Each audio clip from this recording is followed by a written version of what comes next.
Buenos días. Ánimo, ánimo. Bueno, pues vamos el día de hoy, como todos los jueves, a escuchar el informe sobre los delitos que se castigan en esta sección de cero impunidad. Nos va a informar, como siempre, Ricardo Mejía, subsecretario de Seguridad.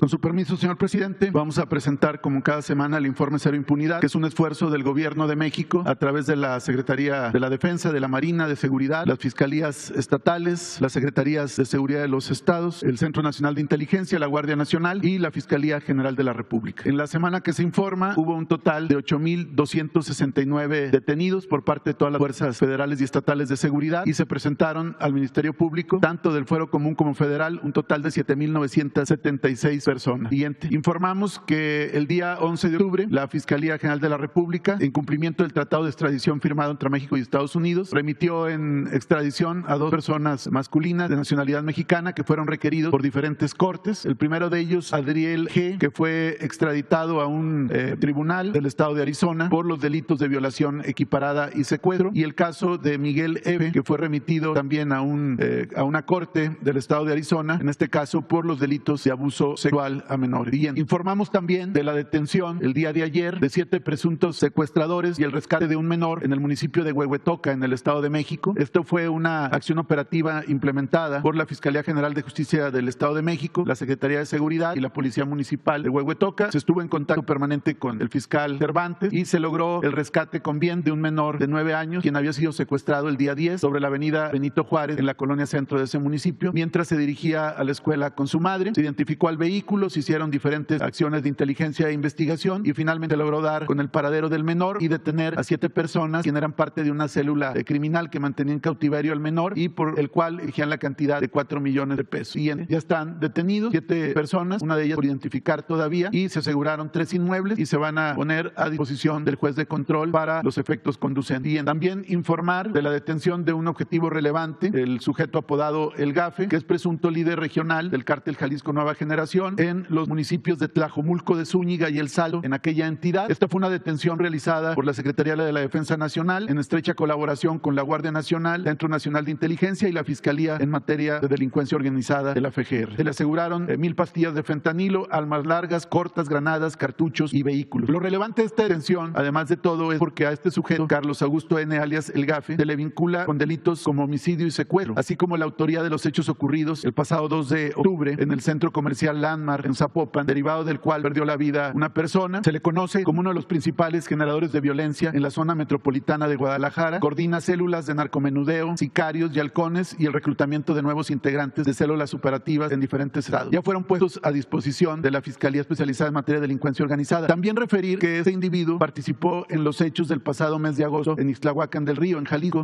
donde en una actividad criminal diferentes grupos enfrentaron elementos de la Secretaría de la Defensa Nacional, trajo como consecuencia diversas detenciones y en consecuencia este grupo generó actos y disturbios en los estados de Jalisco y Guanajuato. Y también, derivado de los hechos del centro comercial Landmark, ya fueron vinculados a proceso 2 personas que fueron detenidas por el ejército mexicano, que se trata de Luis Raúl N. y Everardo N., quienes ya fueron vinculados a proceso por el homicidio de un escolta que estaba en ese lugar. Y también informar de la detención de presuntos responsables del homicidio realizado por omisión en agravio de la menor de edad Camila N., esto en el estado de San Luis Potosí. La menor había sido declarada muerta en un primer certificado de defunción, el cual no fue exacto. Después ella fue rescatada porque finalmente durante el velorio mostró signos de vida. Sin embargo, fue trasladada nuevamente al hospital y falleció poco después. Según la imputación, hubo negligencia y estas omisiones ocasionaron la pérdida de vida de la menor. Siguiente, en diferentes certificados, primero se atribuyó a la causa de la muerte un choque hipovolémico y después a un edema cerebral, pero realmente cuando se expidió el primer certificado de defunción, la menor todavía estaba con vida. Y también informamos de la detención de presuntos feminicidas en el estado de Veracruz por hechos cometidos el pasado 21 de septiembre en la colonia Aguacatal, en la ciudad de Jalapa, Veracruz. La Fiscalía del Estado logró la detención de Dali Ariadna N., Juan Carlos N. y Argenis N. tras ejecutar orden de aprehensión en contra de ellos por los delitos de lesiones, agravio en menor de edad y feminicidio en agravio de la víctima Elizabeth N., quien se desempeñaba como subdirectora de la escuela Adolfo Ruiz Cortín. El posible móvil de este homicidio es una venganza por problemas personales que tenía la maestra con la subdirectora por un tema de carácter laboral en la escuela.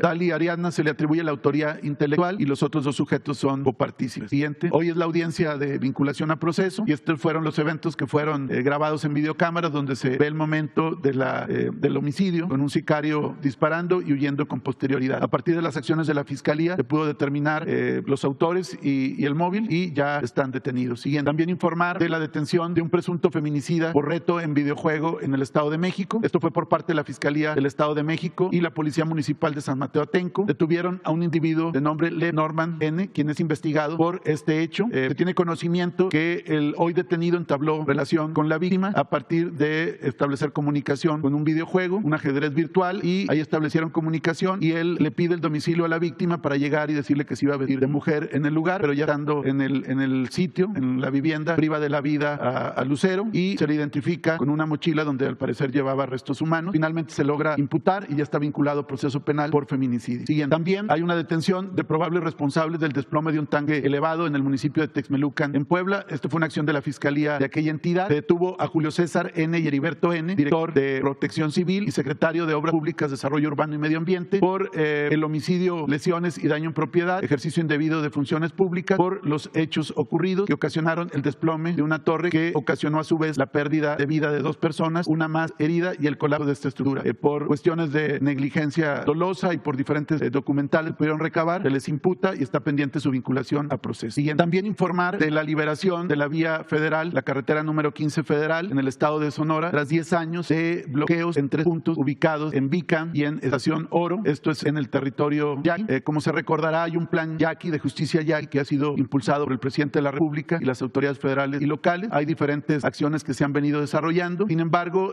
había 3 bloqueos de grupos que querían reivindicar supuestas demandas de conglomerado. Sin embargo, fueron desconocidos en varias ocasiones por las autoridades yaquis al decir que desconocían las actividades de carácter criminal. Ellos pues generaban extorsión, bloqueos de carácter ilegal y también servían como una estructura de halconeo y de cobertura para organizaciones de carácter delictiva. A través de un operativo que coordinó la Guardia Nacional con la Fiscalía General de Justicia de Sonora y las autoridades locales, se pudo liberar sin ningún problema, ningún hecho que lamentar, con todo cuidado a los derechos humanos. Siguiente. Y con motivo de estas acciones, donde participó a su vez también la CAUFE y otras instancias, se detuvo en flagrancia a 24 personas que realizaban estas actividades, que también tuvieron que ver con robo de vehículos e incluso con desapariciones. Ya están detenidos y puestos a disposición de las autoridades y la carretera federal 15 está totalmente liberada. Y también informar que en estos días, del 4 al 10 de octubre, la Sedena y Guardia Nacional en diferentes operaciones detuvieron a 24 personas, aseguraron armas, equipo balístico y droga, destacando el caso de Jiquipilas, Chiapas, donde detuvieron a 13 personas quienes a su vez habían perpetrado una agresión a personal militar el pasado 9 de octubre. Hubo un despliegue muy eficaz y se pudo asegurar armas largas, cartuchos, cargadores, equipo táctico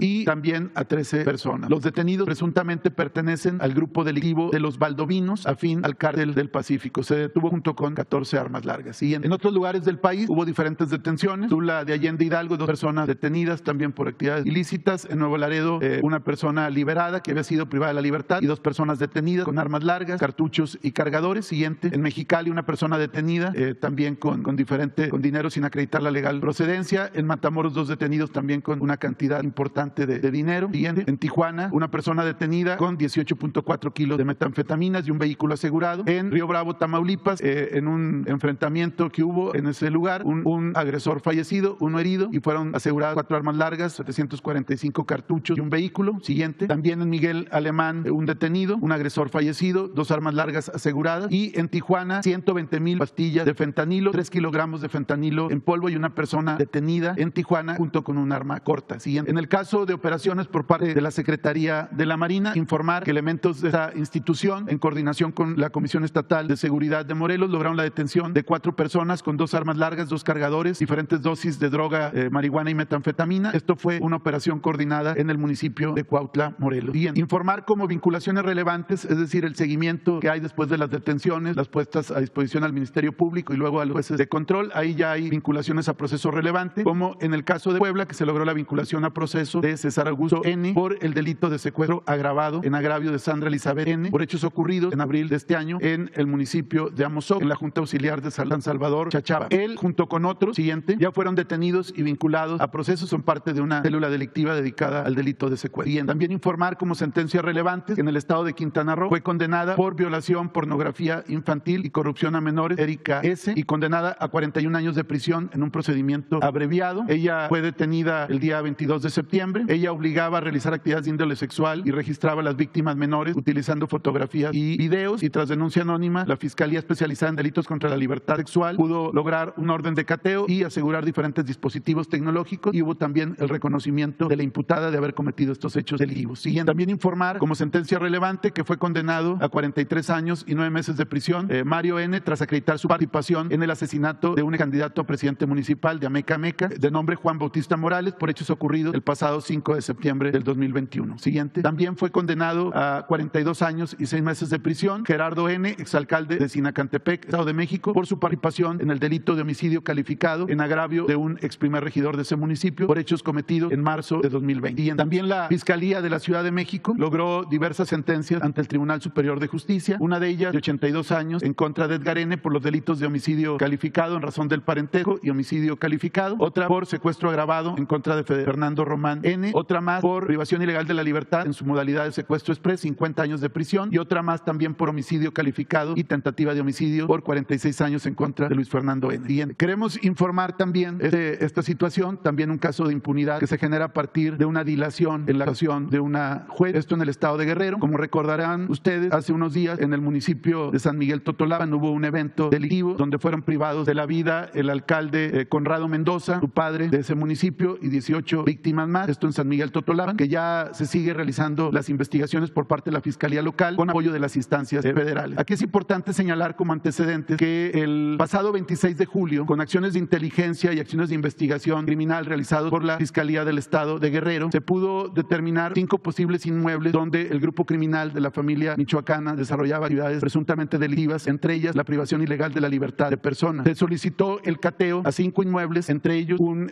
rancho presuntamente propiedad de los líderes de la familia michoacana en San Miguel Totolapan. Sin embargo, a esta solicitud de cateo, que estuvo formulada en términos de la ley debidamente fundamentada y motivada, se le niega en un primer momento la solicitud de cateo. Después de nuevas gestiones de parte del Ministerio Público y al insistir, 2 días después, la jueza Isis Peralta, juez de control en el estado de Guerrero, autoriza finalmente el cateo. Sin embargo, ya habían pasado 48 horas, tiempo suficiente mediante el cual los presuntos criminales pudieron ya tomar providencias para salir del lugar, para quitar evidencias y al mismo tiempo organizar 5 bloqueos en el lugar para dificultar las acciones de las fuerzas federales, donde iban personal del Ejército Mexicano, personal de la Secretaría de Seguridad Local, personal de la Fiscalía y personal también de la Coordinación Nacional Antisecuestro. Finalmente, cuando se realizaron los cateos, ya fueron inoportunos y ya los criminales presuntos ya no habían dejado ninguna evidencia. Tiempo después viene el homicidio que se quiso simular que fue un presunto accidente de Nazario N., director de Desarrollo Rural en San Miguel Totolapan, y con posterioridad, el día 5, hubo el evento de todos conocido en San Miguel Totolapan. Esto es importante porque la oportunidad en algunas acciones de carácter persecutorio es determinante para los buenos resultados. No actuar a tiempo puede finalmente abonar a que con posterioridad se desaten otro tipo de eventos. Y también informar que en el periodo del 7 al 12 de octubre hubo 24 personas detenidas por el delito de feminicidio, 3 de las cuales ya son sentenciadas, 2 en el Estado de México, 4 en el Estado de Chihuahua, 1 en Chiapas, 2 en Puebla, 3 en Veracruz, siguiente, otro más en Veracruz, 5 en la Ciudad de México, 1 en Baja California, 3 en Jalisco y 2 en Michoacán. Y en el caso de seguimiento semanal que hay en el tema de los periodistas, continúa las investigaciones por parte del Ministerio Público y continúan los procesos penales correspondientes. ¿Sería cuánto? Habíamos quedado de una, ¿o no? Ahí está, 1, 2, 3, 4, 5, 6. Tú también, proceso. Muy buenos días, señor presidente. Janet Galindo, de Grupo Transmedia La Chispa, Campeche, Tabasco, Quintana Roo, Yucatán, Ciudad de México. Señor presidente, quisiera preguntarle, ¿qué opina de las Afores? Si realmente le han funcionado al país y a los mexicanos. Y si en un momento dado, antes de finalizar su gobierno, se tiene planeado hacer reforma para fortalecer lo que sería el retiro para las personas mayores. Pues sería mi primera. primera. Buena pregunta. Lo de las Afores surgió en el periodo periodo neoliberal, y creo que fue pues un golpe a la economía de los trabajadores, sobre todo a su retiro, porque como fueron concebidas las AFORES, son negocios seguros para los financieros, pero no así para los trabajadores, al grado de que cuando se hizo una primera proyección se calculaba que al jubilarse un trabajador con las nuevas leyes, creo que esto fue con Zedillo, se llevó a cabo la reforma de pensiones, al jubilarse el trabajador no iba ni siquiera a recibir al momento de su jubilación el 100% de su sueldo, sino la mitad. Esa era la proyección. Entonces teníamos dos posibilidades: cancelar el sistema y regresar al sistema anterior de manejo por parte del Estado de las pensiones, o hacer algunos cambios para que cuando menos el trabajador recibiera al momento de su retiro su salario. Optamos por lo segundo. Nos ayudó en este caso la Confederación o el Consejo Gobernador Empresarial para que se aumentaran las cuotas, pensando en que el trabajador recibiera más, y nosotros hicimos una reforma para reducir el cobro por la intermediación del Afore, que además por el manejo del dinero se cobraba mucho más que en otros países. El cobro de administración, comisión, ese es el cobro de comisión. Entonces hicimos una modificación a la ley y se redujo la comisión. Entonces con eso y con el aumento en las cuotas por parte de los empresarios se llegó a la conclusión de que iban a mejorar los trabajadores. De todas formas, vamos a hacer una revisión sobre eso para ver si se corrige con esta modificación a partir de que se reformó la ley. Ya lleva pues cerca de 2 años, a ver qué ha sucedido, cómo vamos en ese sentido, y poder tener un diagnóstico de esta situación. Una valoración. Sí, pero es muy buena tu pregunta, porque era un problema grave. No estamos satisfechos de que se haya resuelto del todo, Y todavía hay que trabajar. pero tenemos que valorar y dar a conocer cómo está la situación actual. ¿Mande? Sí, eso es lo que vamos a revisar sobre las utilidades y no dejar en el desamparo a los trabajadores jubilados, proteger, pero necesitamos hacer un análisis o invitar al secretario de Hacienda aquí y al responsable del manejo de las AFORES por parte ¿De Consa? sí, para que vengan aquí y nos expliquen, porque sí es un buen tema. Muchísimas gracias. Y bueno, tomando en cuenta la Ciudad de México ha destacado por la electromovilidad, gran impulso que le ha dado la doctora Sheinbaum, pero no sé si en algún momento dado usted ha pensado o tiene planeado realizar alguna gira por lo que es el cablebús, por el trolebús elevado, y así como ha realizado giras en los estados, si en algún momento dado aquí en la Ciudad de México lo ha pensado, o si lo invitaron a ver el trofeo que va a estar expuesto, el trofeo de la FIFA, que va a estar expuesto el 16-17 de octubre en la alcaldía de Iztapalapa. Sí, me han invitado, pero estoy recorriendo el país y siento que las cosas marchan muy bien aquí en la ciudad. Por ejemplo, ya se tienen operando todos los bancos del bienestar en la Ciudad de México. Ya los adultos mayores pueden ir a los bancos del bienestar de la ciudad y cobrar su pensión. Creo que faltaba uno, ya está toda la red. Pero esto no es así en Chiapas, que nos falta 70, 80, o no es así en Oaxaca, que lo mismo falta para tener todo. Juan Guerrero, entonces ahí es donde estoy más pendiente. Es lo mismo de salud.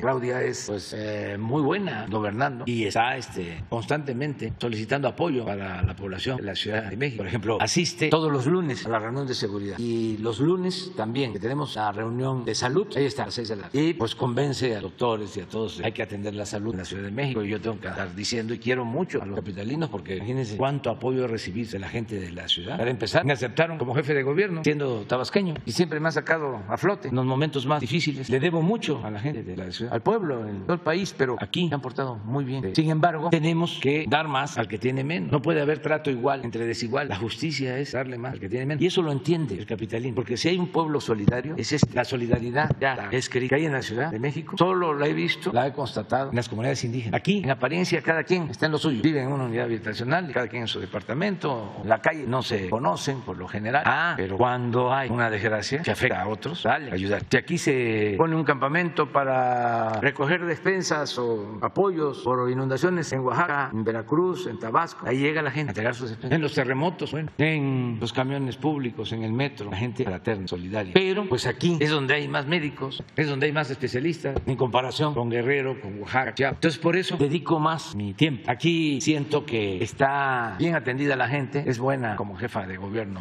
Claudia, para que no se vaya a malinterpretar, es igual de buena como Adán haciendo su trabajo como secretario de Gobernación. Imagínense lo que logró ayer. Aprovecho para agradecerle a los legisladores, porque ya se aprobó el que la Guardia Nacional sea apoyada por la Secretaría de Defensa y por la Secretaría de Marina, que continúe siendo apoyada y que se fortalezca la Guardia Nacional, y no es militarizar, que no no quieran los autoritarios ahora pasar como defensores de derechos humanos. ¿Qué hicieron los conservadores con el ejército? Utilizarlo para reprimir sin fundamento constitucional, de manera ilegal. Usaban al ejército, a la marina para labores de seguridad pública y además sin respeto a los derechos humanos. Son unos reverendos hipócritas. Y ahora que se hace una reforma constitucional y que se pone el acento en la defensa de los derechos humanos, ahora se rasgan las vestiduras. Entonces, Adán, como secretario de Gobernación, pues va informando de por qué es importante esta reforma. Y sí, se tiene que apoyar a los gobiernos estatales, municipales, para que sus policías garanticen la seguridad pública. Pero hay casos, ayer, por ejemplo, hoy me informaron, nada más que no le dio tiempo a Ricardo, creo que lo vas a dar a conocer el próximo jueves, pero encontramos de que el robo de unos trailers con mercancías en los límites de Veracruz con Puebla, esto incluso advertido por los mismos pobladores, cosa que me da mucho gusto, se demuestra que quienes llevan a cabo estos robos son policías municipales, estatales, de Puebla y Veracruz, y quienes los detienen, la Guardia. Sí, entonces sí es muy importante. Y el trabajo de Marcelo, imagínense ahora, hoy están en Washington, pero son muy buenos, muy buenos. Y sí voy a estar en la Ciudad de México. Tengo 3 asuntos que voy a revisar con Claudia, que vamos a supervisar. Uno es lo de la inauguración ya de toda la red de bancos del bienestar. 2 es el avance en la creación del nuevo parque de Chapultepec, la 4ª sección, que es una inversión de alrededor de 10,000 millones para rehabilitar desde la ermita, la antigua ermita de Barrio Quiroga, en Santa Fe, donde estaba la fábrica de armas, pólvora, todo eso que pertenecía a la Secretaría de Defensa. Y cuando llegamos ya estaban a punto de venderlo, 10, 15,000 millones de pesos para fraccionar, y decidimos dejarlo como reserva para el entretenimiento, la recreación de la gente de la ciudad. Y se incorpora a la 3ª sección y se está trabajando en la 2ª y en la 1ª hasta Los Pinos. Estamos hablando del espacio cultural, artístico, ecológico más importante del mundo, y se está avanzando porque incluye espacios para los jóvenes, teatros, senderos. Va a ser un centro importantísimo para la Ciudad de México. Vamos a ir a supervisar a ver cómo va el trabajo. Y lo otro es que nos está ayudando el gobierno de la ciudad para la terminación del tren Toluca, Ciudad de México, el tramo de Santa Fe hasta la ciudad,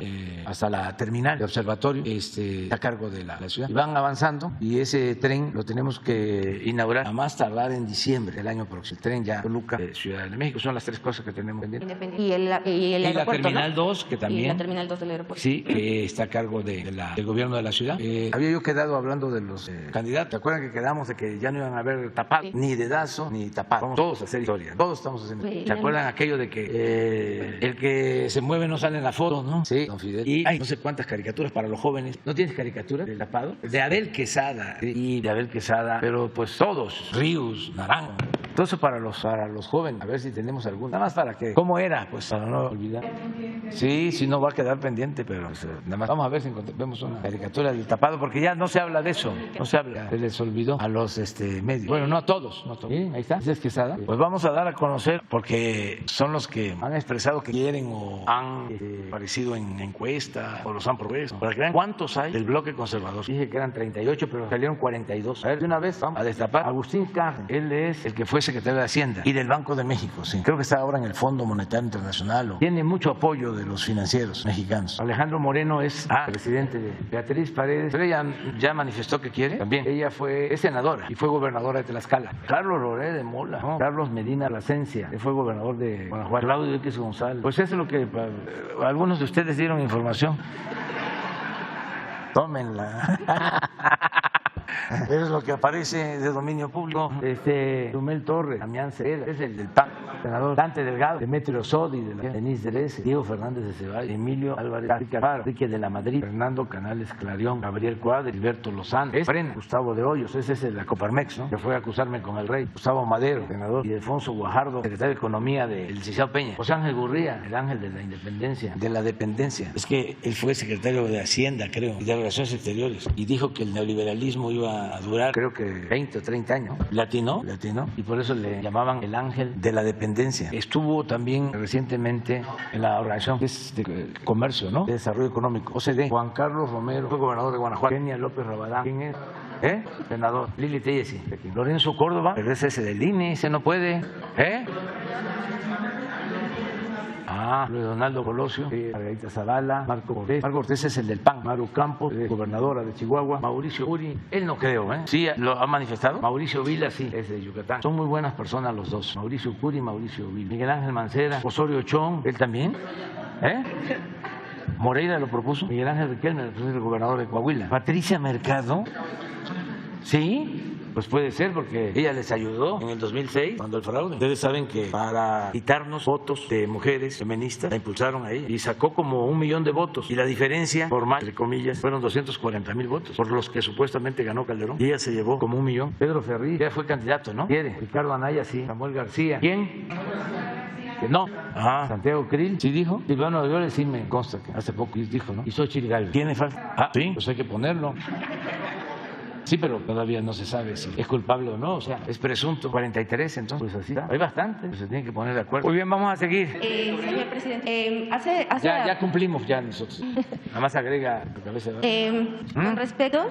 El dedazo, pues ahí para ¿quiénes van a dar el dedazo? Sí, pues tienen que ser los machuchones, los de mero arriba. Claudio es uno que representa también, ¿no?, a los de arriba. Me consta de que él participó cuando el fraude del 2006, sobre todo su papá, con todo respeto. Pero una vez fui a un evento siendo candidato en el 2006 a Valle de Bravo, organizado por Televisa, y estaban todos los empresarios y invitaron a los candidatos. Y a mí me tocó un día y fui, de los más defensores de la venta que habían hecho de Banamex sin pagar impuestos.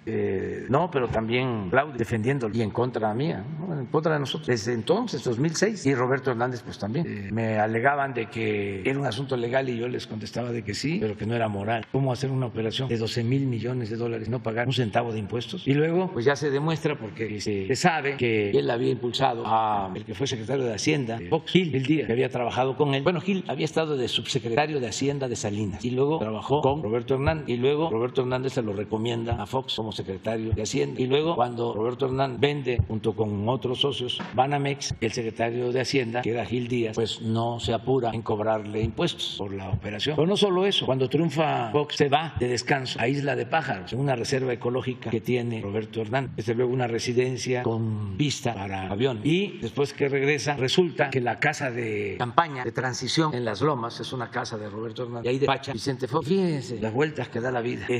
Ahora esa casa es de la Presidencia de la República, y esa casa se va a rifar el 20 de noviembre. Está interesante, ¿no? Porque es una casa pues con historia y muy elegantiosa, y se va a rifar el 20 de noviembre. Entonces no hay que dejar de comprar los cachitos porque se puede tener suerte. Entonces es parte de la historia. Pero ¿por qué hablábamos de esto? Por lo del dedazo, el dedazo. ¿De quiénes van a...? Sí, tiene que ser los... Porque ahí ese es un grupo que mandaba. Impulsaron a Fox y luego impulsaron a Calderón. Incluso antes impulsaban a los del PRI. Yo escribí un libro que se llama Proa, Expediente Abierto, y ahí aparece una cooperación, un cheque de Roberto Hernández al candidato de entonces del PRI a la presidencia. Aportaban y apoyaban. Por eso también le tengo yo un reconocimiento, porque yo no oculto la cosa, siempre digo lo que pienso, al licenciado Peña. Porque a diferencia de Fox, que se metió con todo para que yo no ganara, aunque no pudieron evitar que yo ganara, nada más que, como me dijo un campesino de Michoacán, ganaste pero no saliste. A diferencia de Fox, que se metió, y delegados cada uno de los estados, Gerisola, que era de comunicaciones, eso se va a olvidar, Tamaulipas y así, y desde Los Pinos manejaban toda la guerra sucia. Todo eso está probado. Él mismo lo ha dicho, de que cargó los dados. Acaba de decir hace poco de que se arrepentía de no haberme desaforado. Imagínense, qué vergüenza para los que votaron por él. Algunos porque estaban cansados, ¿no?, desesperados, ya querían un cambio. Otros porque pensaron de que iba a haber un cambio. Y otros más por su conservadurismo, porque esos han seguido igual. Ellos justificaron el fraude de Calderón, no se arrepintieron. Pero Peña fueron a decirle de que era importante la unidad. Ya Fox, en vez de votar o apoyar a la candidata de su partido en el 12, Josefina Vázquez Mota, llamó a votar por Peña. Y desesperados, porque lo que no querían era de que nosotros triunfáramos, la cúpula, que hicieron reuniones en Vallarta, los potentados se reunieron, tengo toda la información, trajeron a empresarios de Venezuela para que les platicaran de cómo era Chávez y que les ayudaran a hacer campaña para difundir de que si nosotros ganábamos íbamos a llevar a México a lo que supuestamente ellos sostenían que era Venezuela. Y se reunieron y fueron con Peña por lo del dedazo y le dijeron ayúdenos que decline por Anaya, y nos unimos porque si no va a ganar el peligro para México. Y les dijo Peña que no, y al poco tiempo, ya en la desesperación, fueron a decirle que ya no iba a ser, ¿cómo se llama?, el PAN, Anaya, sino que iba a declinar por MIT, pero que querían su apoyo para meter todo el aparato. Y Peña dijo no. ¿Y esto que les estoy diciendo ahora lo dije cuando tomé posición y se lo agradecí a Peña. Porque imagínense un presidente, por muy mediocre que sea, ya lo hemos visto en cambios en la sucesión, si decide hacer daño, lo logra. Porque pues tiene el aparato, el presupuesto, lo que hizo Fox de mandar delegados y jalar a los gobernadores. Por eso no le hicieron nada en esos tiempos a Mario Marín, porque les ayudó en el fraude del 2006 y así muchos otros casos. Entonces es interesante ver ahora quién los va a todos ellos a reunir para irlos convenciendo de que la mejor o el mejor va a ser fulano, mengano o perengano. Tienen que intervenir los medios de información, porque si no, ¿cómo lo promueven? Ya he visto, por ejemplo, al Reforma promoviendo al hijo del finado Colosio, porque pues todo eso se advierte, ¿no? Pero armonizar no va a ser fácil. Bueno, ya hablamos de eso. Finalmente, señor presidente, hace 2 semanas aproximadamente hicimos una denuncia de chicos estudiantes residentes de medicina en el Hospital General de Acapulco. No sé si recuerda este tema, pero pues resulta que esta situación que se da en este hospital, y es un hospital del IMSS, resulta que no nada más se queda con los residentes, sino nos buscaron al Grupo Transmedia, buscaron y nos hicieron llegar una serie de documentos y denuncias que son las que traigo aquí, y nos encargaron que por favor se las hiciéramos llegar, porque están denunciando casos de despido injustificado, nepotismo, y pues lo que quieren ellos es el apoyo de usted en esta situación, porque no nada más, le digo, son los estudiantes, sino es en general el grupo de médicos que trabaja y que labora, y esto parece que es una situación en especial del hospital. En cuanto a este tema, pues yo sí quisiera preguntarle a usted sobre cómo observa los avances que ha tenido su administración en la cuestión laboral, y sería todo. Muchísimas gracias. Pues ¿es del Seguro Social lo que me planteas? Sí. Sí, le vamos a pedir a Zoe. Sí, y de hecho, bueno, mi plan era presentárselos desde el martes, pero no se pudo dar las clases. Sí, me entregas, aquí está todo. Y me entregas los documentos ahora, terminando. Sí. ¿Y qué puedo decir en lo laboral? Lo que se ha logrado, yo creo que cosas importantes. Para empezar, lo del salario. Ha aumentado el salario como nunca y va a seguir aumentando, porque el salario se quedó completamente rezagado durante el periodo neoliberal. Eso también quisieran que se olvidara. Pero durante los 36 años de dominio de los gobiernos neoliberales, el salario perdió el 70% de su poder adquisitivo. La política económica iba dirigida a favorecer a una minoría y a dejar en la pobreza, en el desamparo a las mayorías. Y ahí están los datos. Cualquiera puede verlo. Los jóvenes que vean cómo se comportó el salario durante el periodo neoliberal y que lo comparen con la inflación de todo el periodo. La UNAM tiene un centro de investigación de las pocas cosas que han quedado en pie en la UNAM en lo que tiene que ver con la ciencia social. Tienen un centro donde hacen una investigación desde hace años sobre la capacidad de compra del salario, pero lo traducen a pan, a tortilla, a frijol, a huevo, a leche. Y es impresionante cómo deterioró el salario. Entonces, si me preguntas de qué me siento satisfecho, de que el salario, aún con inflación, desde que estamos a la fecha, con esta inflación de 8.7, ha crecido 63% en términos reales el salario, y va a aumentar más. Y mi ideal, a ver si se puede, porque no es un asunto solo de decreto, es de que yo pueda decir que aumentó el 100% desde que llegué hasta que terminé mi mandato. Ese es un propósito. Ya lo logré en el caso del norte, ahí sí ya es el 100%, porque en el norte lo aumentamos al doble en términos cuantitativos desde el 19 y ha seguido aumentando. El salario mínimo en el norte es pues, casi el doble de la en el resto del país. Entonces, me preguntas ¿qué? El salario. ¿Qué otra cosa? El reparto de utilidad al trabajador. En el 20 recibieron 100,000 millones de reparto de utilidad. En el 21, 200,000 millones. Y ahora va a aumentar más. Eso no sucedía. Fue de las reformas que llevamos a cabo. Lo que hablábamos de las pensiones también ayudó. Todavía no estoy satisfecho. Vamos a hacer el análisis. Ayudó mucho la eliminación de la subcontratación, el outsourcing, otra herencia del neoliberalismo. Pero sí, bueno, la reforma laboral, la democracia al interior de los sindicatos. Eso ha ayudado bastante. El que ahora para la firma de un contrato colectivo se tenga que consultar a los trabajadores, que no sea un asunto nada más de los dirigentes para cumplir con la ley, que puedan celebrarse asambleas para decidir sobre la titularidad de los contratos colectivos. Han habido asambleas para que los trabajadores decidan a quién desean como representantes sindicales. Todo eso es avance. Vamos poco a poco. También yo he llegado a la conclusión de que esto es un proceso. Muchos gobernantes inician un proceso de transformación, de cambio, y se dan cuenta pues que no les va a alcanzar el tiempo y que requieren más tiempo, y por eso proponen modificar la Constitución para tener un periodo más, y se quedan ahí más de un periodo. Y sí, hace falta tiempo, pero no hay que violar el principio de la no reelección. Entonces hay que pensar en trabajar mucho, de manera intensa, dejar las bases,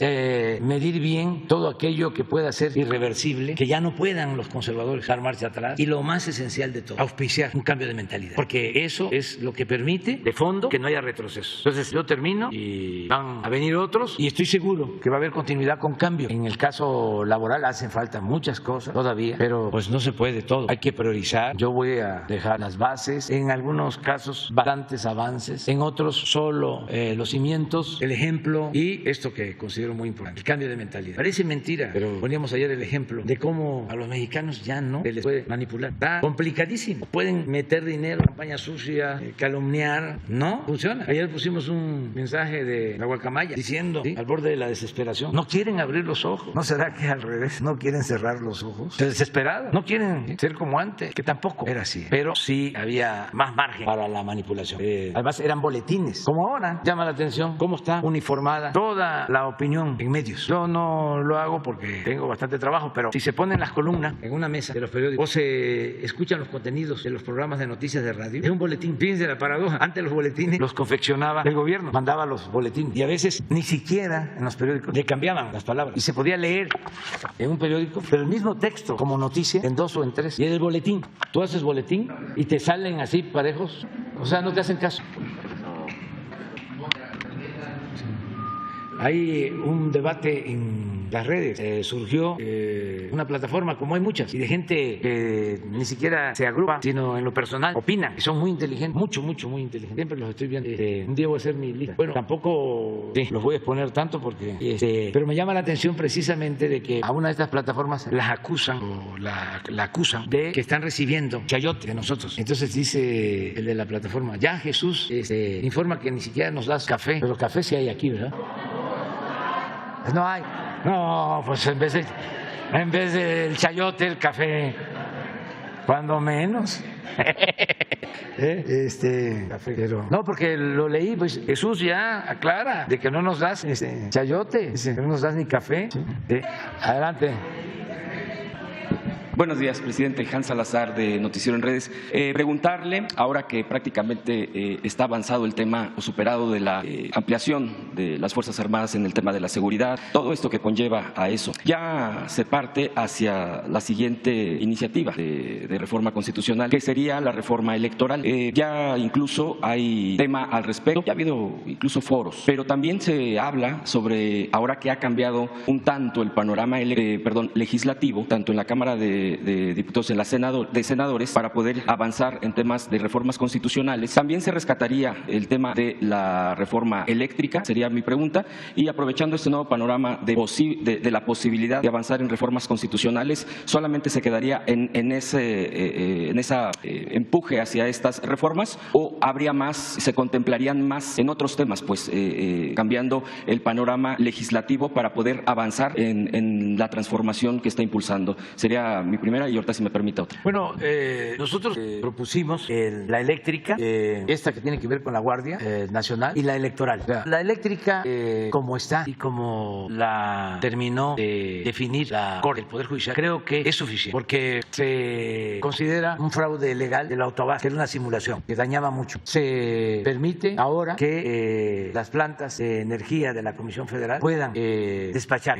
lo que produce, que estaban muy limitadas. Por ejemplo, no se consideraba como energía limpia lo que se produce en las hidroeléctricas, y así otra cosa importante. También se pensó que eso era violatorio el tratado, ya se demostró que no es así y no es la intención del gobierno de Estados Unidos, me lo expresaron, cambiar nuestras leyes, porque se llegó a pensar, no sé si se acuerdan, que decían que iban a echar abajo la reforma eléctrica y nosotros pues no lo aceptamos, y ellos nos mandaron a decir, incluso creo que lo tengo hasta por escrito, de que no tienen la intención de que modifiquemos nuestras leyes. Ahora lo de la Guardia es muy importante. Ojalá y los congresos locales nos ayuden, porque ya se aprobó en el Senado, ya se aprobó en la Cámara de Diputados, pero falta que se aprueben los congresos locales. Con la mitad más uno ya es reforma constitucional. Entonces esto va a ayudar muchísimo para que no termine la Guardia Nacional como acabó la Policía Federal, que se pudrió y se corrompió, y de ahí salieron gentes que ahora incluso están en la cárcel porque se asociaron con la delincuencia organizada. Entonces el que la Guardia Nacional sea una rama de la Secretaría de la Defensa es para que no se desvíe, que sea profesional siempre, que cuente con todo el apoyo de la Defensa, de Marina, que se fortalezca más la la misión de no violar los derechos humanos, que sea una institución de seguridad social, la principal institución de seguridad pública de México. Entonces, esto es un avance. Y luego viene la reforma electoral, porque es muy importante para que ya se destierre el fraude, que ya quede como anécdota y que los jóvenes ya no tengan que padecer estas imposiciones, como lo del tabaco, todo esto que es parte de la picaresca de la política mexicana, entre otras cosas, pero son métodos antidemocráticos de siglos, que se desaparezcan y que no estemos hablando de fraude. Hay lugares, países, en donde no les pasa por la cabeza el que vaya a haber fraude en una elección. ¿Ustedes creen que en Costa Rica van a estar pensando en que hay que cuidar las casillas para que no vaya a haber fraude? Acaba de haber elecciones en Brasil, o las elecciones que hubieron en Colombia, o las elecciones de Chile. ¿Escucharon ustedes algo sobre fraude? No, ese era un asunto que nos avergonzaba. Era casi sinónimo de México, de su política de siempre. Es como en Dinamarca, hablar de corrupción. Una vez, hablando con una danesa, le explicaba yo de la corrupción, estaba así, completamente sorprendida. ¿No les pasa por aquí? Pero fíjense, los daneses no tienen corrupción, no hay pobreza, no hay inseguridad, no hay violencia. Entonces, no es poca cosa el que se acabe con los fraudes y que la autoridad electoral sea imparcial, recta, íntegra. Entonces, hace como un año, de repente saca una resolución el Tribunal Electoral en un sentido y luego lo cambia la resolución en otro completamente opuesto. Primero, resuelve que no iban a quitar a unos candidatos y le envía su dictamen al Consejo del INE. El Consejo del INE no le hace caso y el Tribunal cambia su criterio y le quita las candidaturas sin ninguna justificación, porque eso no es un asunto legal. O sea, actúan por consigna. Eso no, eso hay que corregirlo y así muchas otras cosas. Hacer valer la democracia como forma de vida y como sistema político. Entonces son las que nos importan de las reformas. Hay otras pues que tienen que ver con los legisladores. Por ejemplo, ayer un lío, un escándalo de que ahora ya queríamos confiscar las cuentas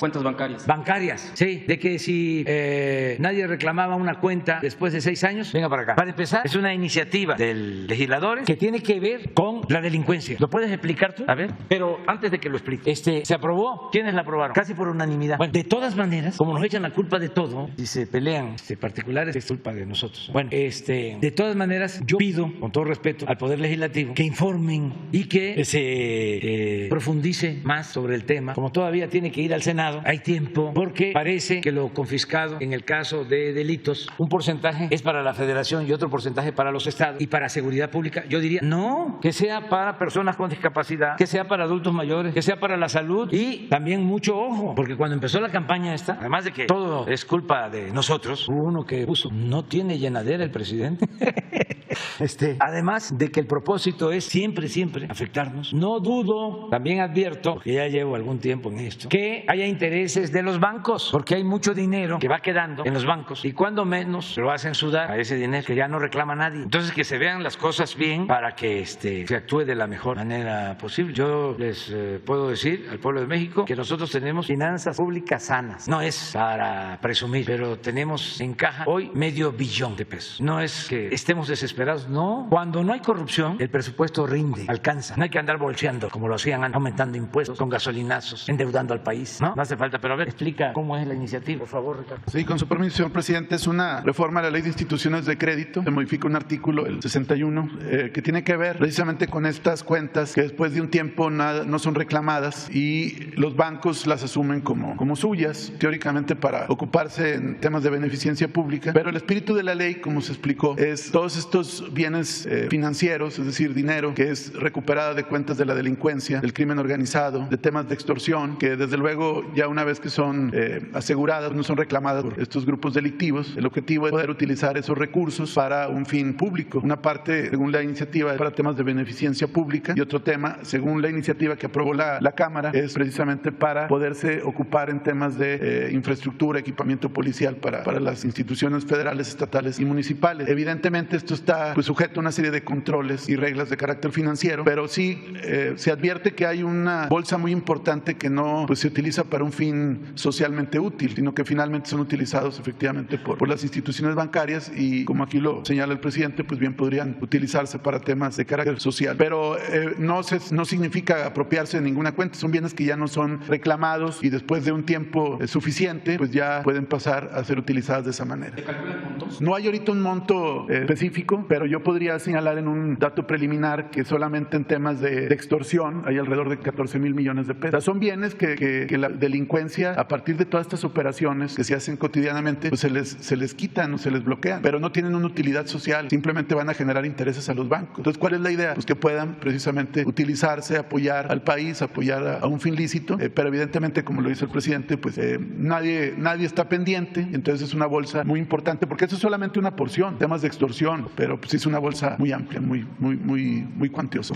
De todas maneras, que se revise, que va a pasar al Senado, que se analice bien y que se supervise y que la gente esté informada para que no nos acusen de que queremos confiscar bienes. Pero su postura sería que fuera para programas sociales. Y lo ideal sería para programas sociales, o sea, y de manera directa, que no pase por intermediarios, para que le llegue a los que lo necesitan realmente. Presidente, entonces, ¿descartaría usted, después de lo electoral, alguna otra reforma constitucional? Sí, ya no hay ¿Con eso nada. No, estoy muy contento con lo que hemos hecho. Okay. Cuando se habla de las transformaciones, las 3 grandes transformaciones han llevado a 3 constituciones federales. Después de la independencia fue la Constitución de 1824, después del movimiento de reforma fue la Constitución de 1857 y después de la Revolución la Constitución de 1917. Cuando nosotros llegamos y hablamos de la 4ª transformación, sí pensamos, analizar la posibilidad de una Constitución nueva, pero también sopesamos de que iba a ser muy complicado y que íbamos a perder mucho tiempo, que teníamos que buscar cambiar lo esencial y no fue tarea fácil, porque durante todo el periodo neoliberal, ya una vez presentamos aquí las reformas, todas las reformas a la Constitución se hicieron para legalizar el lucro, el robo, el saqueo, y todas en favor de minorías, todas o casi todas en contra del pueblo. Eso está ahí. Estamos hablando de la ley de Afores, estamos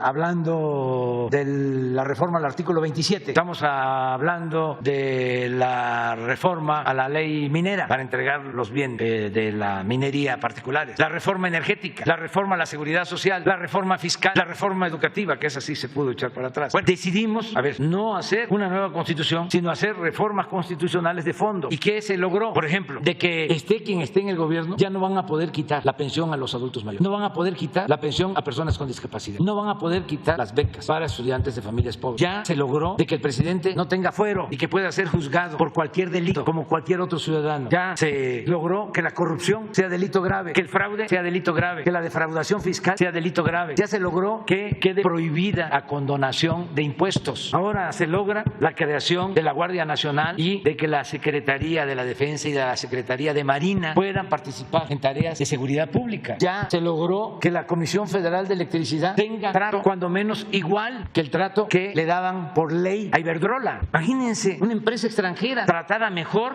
que la Comisión Federal de Electricidad, que una empresa pública, que una empresa petrolera extranjera tuviese mejor trato que Pemex. Ya todo eso ya ha cambiado. ¿Qué nos queda? La parte electoral, que se respeten las elecciones, que se respete la voluntad del pueblo, que haya elecciones limpias, libres. Entonces ya no más. Y estas iniciativas, como la de la obtención de los recursos de estas cuentas que no son reclamadas por nadie, pues no son iniciativas del Ejecutivo. Yo no envié esta iniciativa porque los legisladores tienen la facultad para presentar iniciativas, igual que el Ejecutivo. Entonces ellos pueden presentar todos los cambios, las iniciativas de ley, es su facultad. Yo lo único que puedo hacer es como ahora, ¿no? Es decir, ni sabían, porque se trata de un poder autónomo, independiente. ¿Cómo me doy cuenta? Ayer empiezan a echarme la culpa. Hoy en la mañana tuve que preguntar a ver de qué se trata. Ya me explicaron y ya estamos dando nuestra opinión. Presidente, ya por último, en tema de seguridad, a propósito de la presencia del subsecretario por la sección de Cero Impunidad, en la alcaldía de Tláhuac, con límites con Milpalta, hace unos días hubo aparición de gente armada, incluso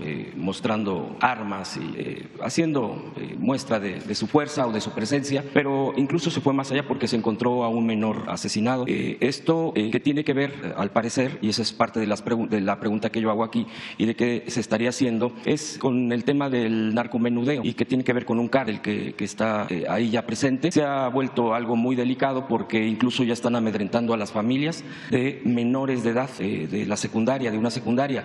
Entonces, esto ha alarmado a tal grado que incluso ya papás quieren sacar a los menores de ahí, etcétera. Hay una cosa pues que se ha acrecentado en estos últimos días de manera alarmante en mismo Tláhuac, porque esto es el límite, que es Tetelco, que es uno de los pueblos originarios, y Tecómitl, del lado de Milpalta, igual pueblo originario. Son pueblos originarios todos estos. Y también, por ejemplo, a un costado de lo que es donde se construyó la línea 12, del lado de Tláhuac, también ha habido invasiones muy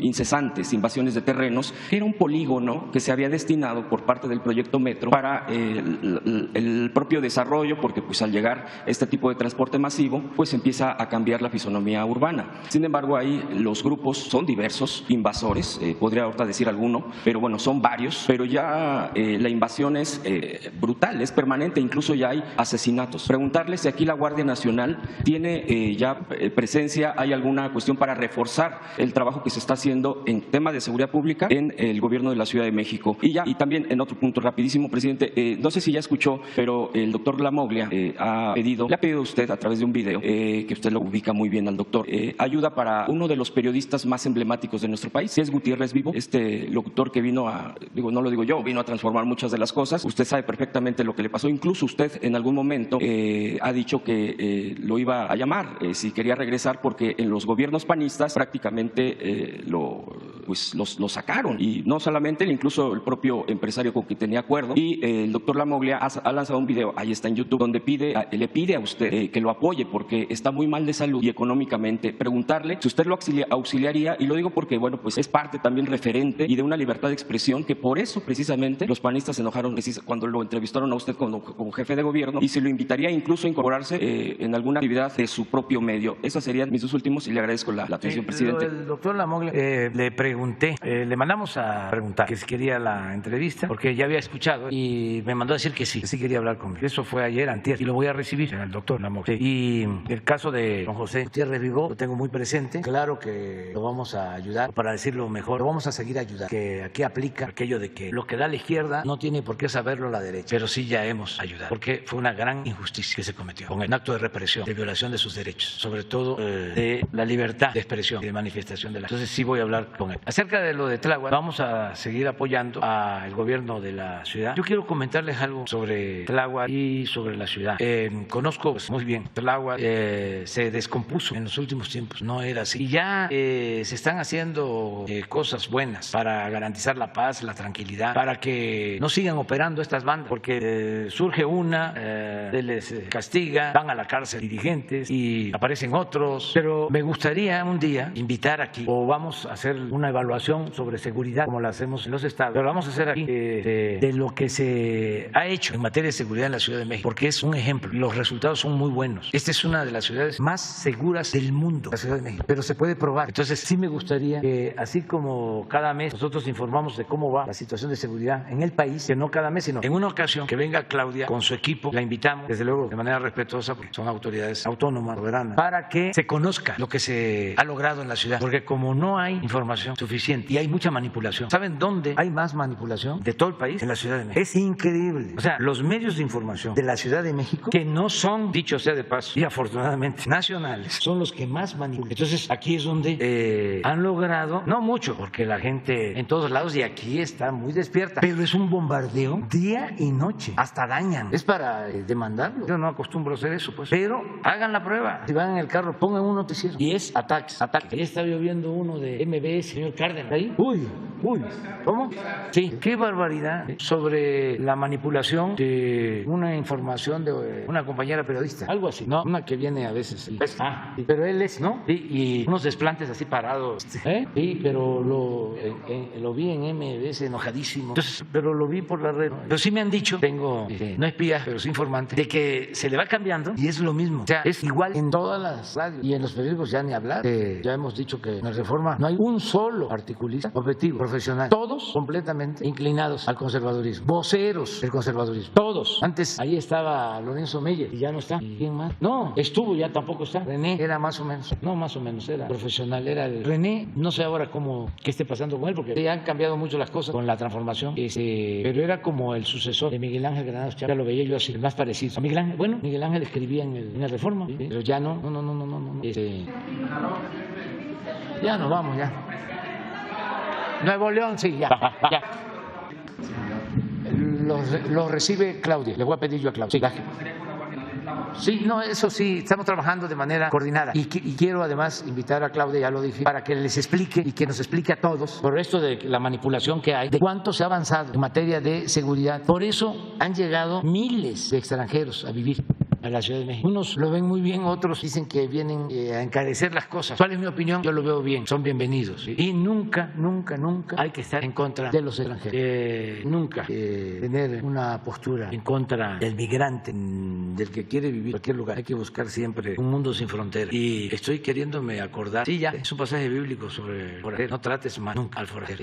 Y son bienvenidos todos. Okay. Guadalupe Herrera Rábago, del periódico La Última Palabra, de Cadereyta, Nuevo León, y Juárez, Nuevo León. Señor presidente, dos asuntos en una misma exposición. Primero, el gobernador del estado de Nuevo León vive como una realidad alterna. No entiende que no entiende. Él está planteando algunas cosas y algunos silogismos que tienen desconcertada a gran parte de la población. Está sugiriendo ahora el nuevo pacto fiscal, donde quiere la totalidad o el 50% de los recursos que manda la federación, y él siente que porque Nuevo León es, dice él, quien más impuestos da a la federación, debe de recibir más, pero se le olvida al señor gobernador, tan joven, yo creo por eso se le olvida que lo que él recoge en impuestos y lo que venden las empresas e industrias de Nuevo León, pues la recibe de todo el país. Yo no sé quién espera que desarrolle la infraestructura, el Espíritu Santo o quién. Yo quisiera saber lo que usted piensa sobre esta propuesta que él trae. No sé si es en serio o no, porque pues yo siento su mundo muy virtual. Ese es un asunto, su opinión. Otro asunto es Ramiro Pérez. Ayer que hablaba de los programas sociales, señor presidente, tenía un enorme deseo de comentarle que hay este hombre de 70 años de Tepehuaje, una comunidad de Cadereyta, Nuevo León. Ahí nació, salió, se formó como soldador, se fue a Cadereyta, alguien lo invitó a trabajar a la refinería en sus años mozos, enseñó a muchos el oficio de la soldadura y trabajó de manera intermitente 30 años de su vida para Pemex y para las empresas allí de Cadereyta. He estado con él, señor presidente, porque él, después de que ya no lo contrató Pemex, después de los 60 y tantos años, ya no lo contrata Pemex, le da cáncer de próstata, le da cáncer, su familia se mueve, se encuentra en Los Ángeles, lo operan en el hospital universitario y lo condenan a usar una sonda urinaria y bolsas de colostomía. Así iban las cosas, y viniendo de consulta en el 2016 lo atropella un ebrio que hasta la fecha nadie sabe de él. Don Ramiro Pérez, cuando yo hablé con él y me explica su caso, me dice, oiga, pero gracias a lo que me manda el presidente, me dice, puedo comprar las bolsas de colostomía, gracias a lo que él me manda. Los frijoles y las tortillas me las arriman mis hijos, pero tengo la esperanza de hablar con él. Él le mandó una carta la semana pasada aquí. Tengo la esperanza de hablar con él a ver si por lo menos me da el servicio médico, porque con lo que me manda el presidente, dice él, con lo que me manda él, yo compro las cajas, cuestan 1,500, presidente, las cajas de colostomía, y lo demás lo resuelvo. Dígale, si lo ve, que a ver si me puede ayudar con el servicio médico de Pemex, aunque sea. Yo creo que se lo merece, señor presidente. Yo no le digo que lo jubilen porque no está vivo, pero por lo menos o que lo liquiden o que lo ayuden. No es el único caso. En toda la República pues hay también maestros y los electricistas y todos a los que, perdóname la expresión, les desgraciaron la vida porque no los consideraron en la normatividad. Él está fuera de ahí. Espero en Dios que nos alcance el tiempo para que no se nos vaya, porque ha estado muy grave. Es cuanto, señor presidente. Ya dile a don Ramírez. Es más, ahora lo vemos. Voy a darle instrucción, voy a instruir al director de Pemex, ¿sí?, para que le den toda la atención médica, ¿sí? Bueno. Acerca de lo otro, es una visión, ¿no?, que se tiene, y tiene que ver más pues con la propaganda, porque se piensa que así se tiene más popularidad. No. Primero, la distribución del presupuesto es una fórmula que aprueban todos los partidos, todos aprueban, y corresponde a una ley que se llama de participación federal, una ley para decidir sobre las participaciones federales, coordinación fiscal, ese es el nombre, ley de coordinación fiscal. Entonces se toma en cuenta lo que ingresa de cada estado, se toma en cuenta la población de cada estado y se toma en cuenta en la fórmula la pobreza que hay en cada estado. Entonces la gente del norte que tiene mejor situación económica es muy solidaria y sabe, porque son cristianos, sean católicos o evangélicos, la mayoría, o libres pensadores, pero que practican el principio del amor al prójimo y saben que hay que ayudar más a quien lo necesita más. No son egoístas, no le dan la espalda al que sufre. Entonces esta fórmula tiene que ver con eso, pero el individualista que está pensando nada más en él, que no piensa en sus semejantes, que no le tiene amor al prójimo, pues tiene una idea muy deshumanizada de las cosas. Estos candidatos que vimos del bloque conservador, hay uno que llegó a plantear que si desaparecía Chiapas, Oaxaca y Guerrero, México estaría mejor. No, yo no lo digo, ya.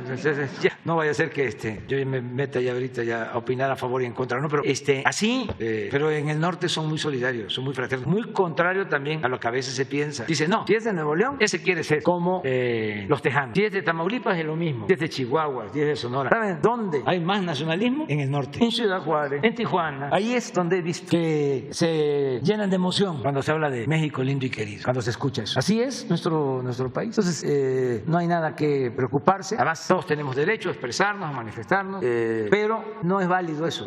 Tenemos que procurar que a todos nos vaya bien. Ahora, ¿qué es lo que sucedió durante mucho tiempo? Por ejemplo, durante el periodo neoliberal. Creció el norte, creció menos el centro y el bajío, y se hundió el sur-sureste. Se hundió. O sea, si tuvimos un crecimiento promedio en el periodo neoliberal del 2%, promedio, 4% de crecimiento en el norte, 2% en el centro, 0% en el sur-sureste. En algunos estados, menos 0%. Hubo decrecimiento. Entonces, ¿qué queremos? Un México más equilibrado. No que dejen de crecer los del norte. No, que sigan creciendo y que siga creciendo el centro, pero que también pueda crecer el sur, porque el sur, como la canción de Serrat, también existe. Ahora sí, ya vámonos al desayuno. Nos vemos.